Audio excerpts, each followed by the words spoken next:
ఒక cinema success హీరోల career ని డిసైడ్ చేస్తుంది.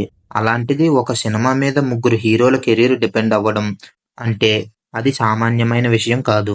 తమిళ్లో సక్సెస్ అయిన 'గరుడన్' సినిమాను తెలుగులో 'భైరవం' అని రీమేక్ చేశారు. ఈ రీమేక్ ని విజయ్ కనకమెడల డైరెక్ట్ చేశారు.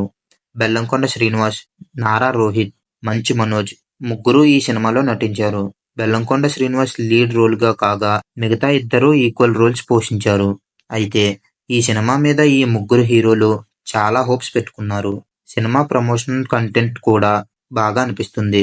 ఇలా ఫామ్ లో లేని ముగ్గురు మాస్ హీరోలతో 'భైరవం' సినిమా తీసి ఈ నెల 30న రిలీజ్ చేస్తున్నారు. శ్రీ సత్యసాయి ఆర్ట్స్ బ్యానర్ లో కె రాధామోహన్ ఈ సినిమా నిర్మించారు. స్టార్ డైరెక్టర్ శంకర్ కూతురు అదితి శంకర్ హీరోయిన్ గా నటించింది. మే 30న ఆల్రెడీ విజయ్ దేవరకొండ 'కింగ్డమ్' వస్తుంది. మరి రౌడీ హీరోకి పోటీగా ఈ 'భైరవం' హీరోలు ఏ రేంజ్ ఫైట్ అందిస్తున్నారన్నది చూడాలి.